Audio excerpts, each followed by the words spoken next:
तवज्जो से गौर से देख लें, क्या कह रहा है आपसे डेफिनेशन के अंदर जनाब, क्या कह रहा है आपसे? The volume of any given mass of a gas varies directly to its absolute temperature when pressure is kept constant, जबकि प्रेशर हमारे पास क्या हो मेरे बेटा? कांस्टेंट हो। जबकि प्रेशर हमारे पास क्या हो? कांस्टेंट हो। तो वॉल्यूम क्या होता है? डायरेक्टली प्रोपोर्शनल होता है एब्सोल्यूट टेम्परेचर के। टेम्परेचर बढ़ाएंगे तो वॉल्यूम बढ़ जाएगा। एक गुब्बारे के अंदर हवा भरे अच्छी तरीके से, डिफ्यूजर के अंदर रखें, 5 मिनट बाद निकालेंगे, उसका वॉल्यूम कम हो जाएगा। खुद धूप में रखेंगे, दोबारा बड़ा हो जाएगा। टेम्परेचर जैसे जैसे बढ़ता रहेगा उसका वॉल्यूम बढ़ता रहेगा। टेम्परेचर कम करेंगे तो वॉल्यूम उसका कम हो जाएगा। मैथमेटिकली देखते हैं तो V is proportional to 1/T। V is directly proportional to T है। V is directly proportional to जनाब अली T है। V is equal to KT है। V इज इक्वल टू जनाब प्रोपोर्शनलिटी के निशान को हटाएंगे तो कांस्टेंट आ जाएगा। V is equal to KT हो जाएगा। या V upon T cross multiply करेंगे तो V अपॉन T K के बराबर होगा। अगेन K हमारे पास कांस्टेंट ऑफ प्रोपोर्शनलिटी है जिसकी वैल्यू गिवन सैंपल पर डिपेंड करेगी। जिसकी वैल्यू गिवन सैंपल पर जनाब ये वो डिपेंड करेगी। V अपॉन T K के जनाब बराबर होता है। K कांस्टेंट है और इसकी value sample to sample vary करेगी, कोई यूनिवर्सल वैल्यू नहीं होती है। अगर हम बात करें चेंज इन स्टेट की फ्रॉम इनिशियल टू फाइनल, यहाँ देखो बेटा गौर से तवज्जो देके देखिएगा। यहाँ हमारे पास टेम्परेचर T1 है, वॉल्यूम V1 है। तो कानून के मुताबिक according to Charles law V upon T constant होगा, यानी V1 अपॉन T1 कांस्टेंट होगा। क्या होगा? V1 अपॉन T1 कांस्टेंट होगा। हमने क्या किया? उसको हीट किया, टेम्परेचर बढ़ा, वॉल्यूम बढ़ गया। हीट किया, टेम्परेचर बढ़ा, वॉल्यूम बढ़ गया। वॉल्यूम बढ़ जाएगा, अगेन V2 अपॉन T2 भी क्या होगा? कांस्टेंट होगा। V2 अपॉन T2 भी हमारे पास कांस्टेंट होगा। लिहाजा हम कह सकते हैं कि V1 upon T1 is equal to V2 upon T2। V1 upon T1 is equal to क्या हो जाएगा मेरे बेटा? V2 अपॉन T2 के जनाब बराबर हो जाएगा।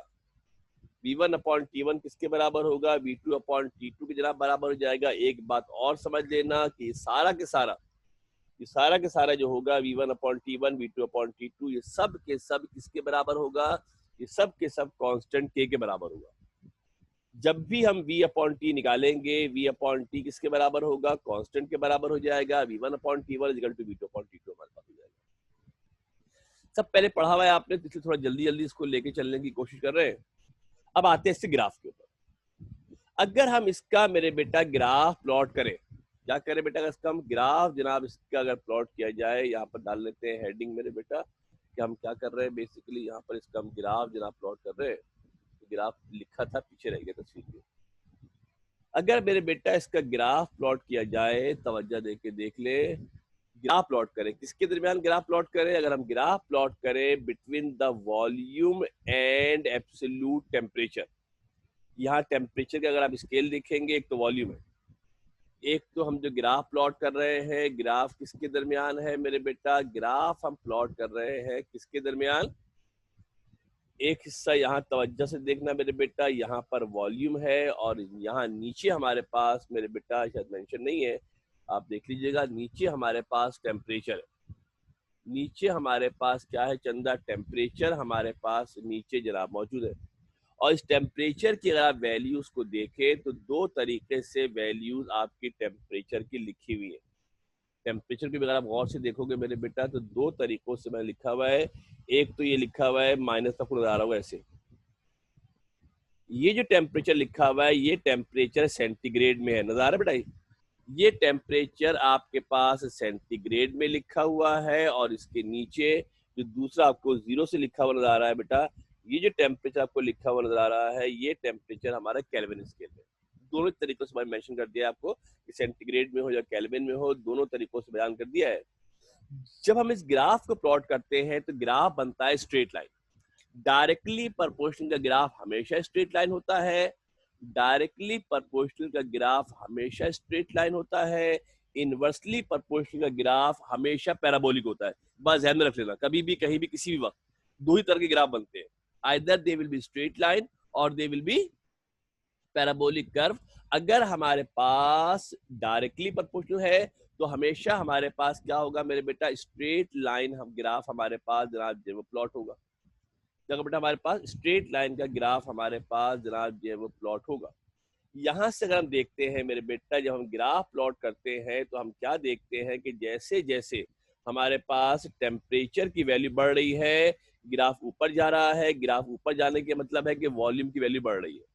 तवज्जो से गौर से देखना मेरे बेटा, जब ग्राफ मेरा आगे जा रहा है, ग्राफ ऊपर जा रहा है, ऊपर जाने के मतलब है कि टेम्परेचर की वैल्यू बढ़ रही है। सॉरी, आगे जा रहा है, आगे जाने के मतलब क्या है, हमारे पास टेम्परेचर की वैल्यू बढ़ रही है। जब टेम्परेचर की वैल्यू बढ़ रही है तो ग्राफ ऊपर जा रहा है। ग्राफ ऊपर जाने का मतलब ये है, ग्राफ ऊपर जाने के मतलब मेरे बेटा ये है कि वॉल्यूम की वैल्यू बढ़ रही है।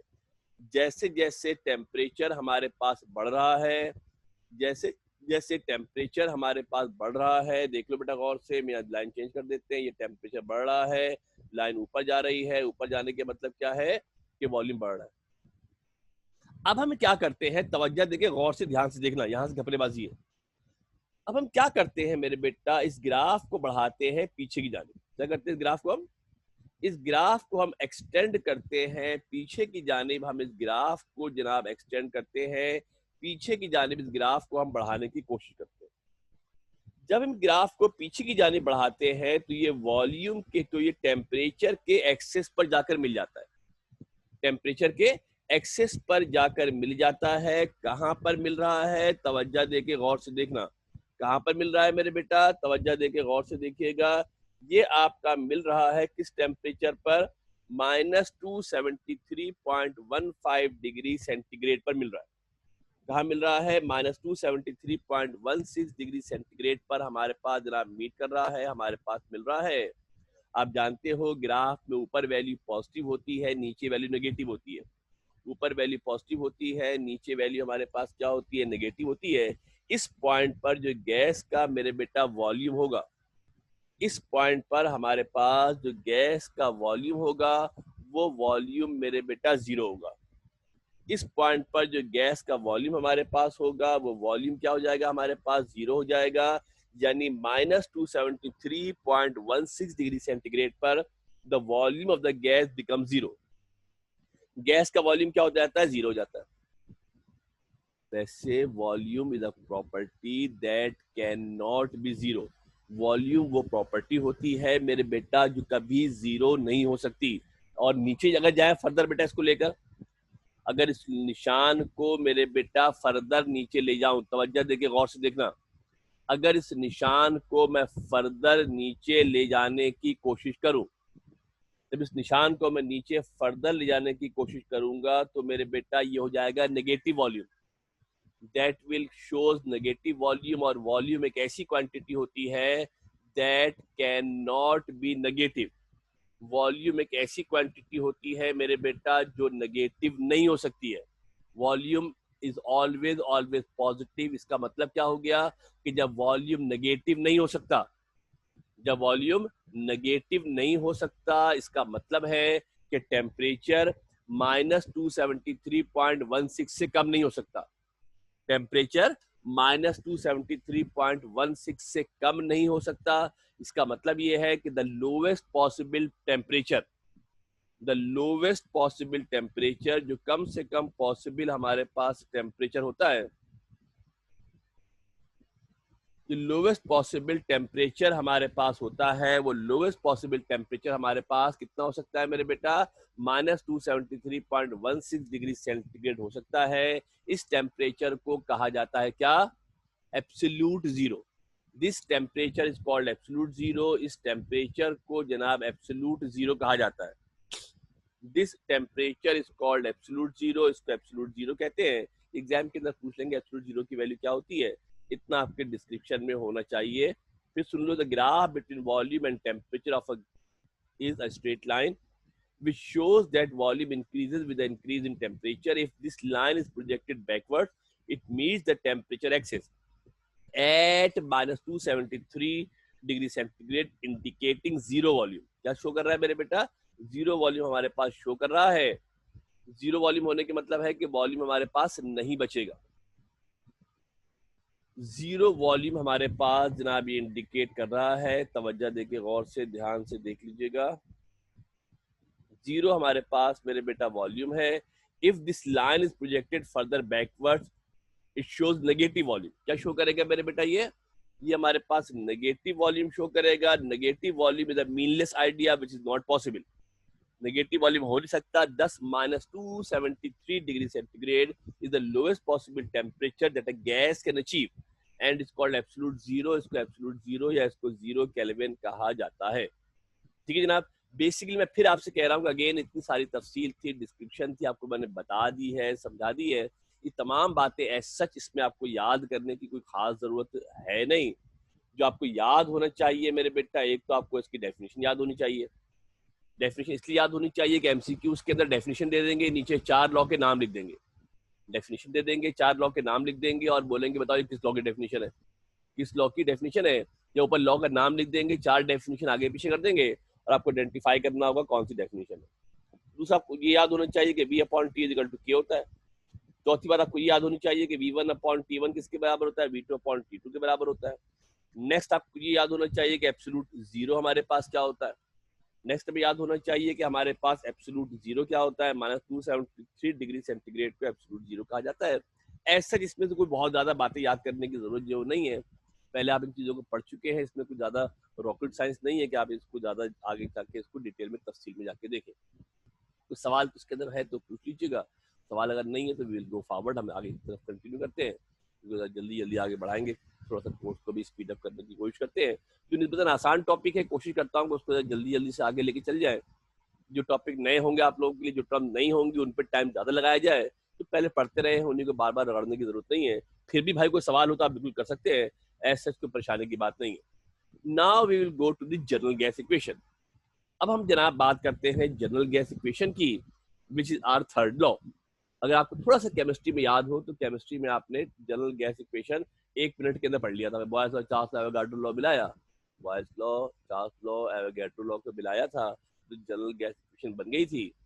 यहाँ पर सिनारियो जरा सा थोड़ा सा डिफरेंट है और ये काफी तवील है। तवील इस हवाले से है कि आप ये समझ लें कि जो मैं स्लाइड आपको पढ़ा रहा हूँ, स्क्रीन आपको नजर आ रही है, ये 3 स्क्रीनों पर होगा, ये एक स्क्रीन पे नहीं होगा। ये 3 स्क्रीन पर हम पढ़ाएंगे, तो 3 स्क्रीन पर कहीं जाकर हमारे पास जनाब ये 3 स्क्रीन बनी हुई है। इसकी जनरल गैस इक्वेशन आपका यहाँ से शुरू हुआ है और जनरल गैस इक्वेशन आपका यहाँ पर जाकर खत्म होगा। 3 स्क्रीन आपको जनरल गैस इक्वेशन की हमको जनाब जो वो डिस्कस करनी है। ये एग्जाम में लॉन्ग क्वेश्चन के हवाले से इंपॉर्टेंट आ सकता है। पहली बात ये है कि जो बॉयस लॉ और चार्ल्स लॉ हमारे पास होते हैं, that gives the relation between two variable quantities and the remaining 2 quantities remains constant. 2 quantity क्या होनी चाहिए बेटा, हमारे पास कांस्टेंट होनी चाहिए। अगर साइमल्टेनियसली एक ही वक्त में तमाम क्वांटिटीज एक साथ तब्दील हो रही हो, अगर साइमल्टेनियसली एक ही वक्त में तमाम क्वांटिटीज एक साथ अगर तब्दील हो रही हो, यानी प्रेशर भी तब्दील हो रहा हो, वॉल्यूम भी तब्दील हो रहा हो और जनाब टेम्परेचर, एक साथ अगर तमाम चीजें तब्दील हो रही हो, तो ऐसी सूरत में ना बॉयस लॉ इस्तेमाल कर सकते हैं ना चार्ल्स लॉ इस्तेमाल कर सकते हैं। ऐसी सूरत में हम इस्तेमाल करते हैं किसका मेरे बेटा, ऐसी सूरत में हम जनरल गैस इक्वेशन का इस्तेमाल करते हैं।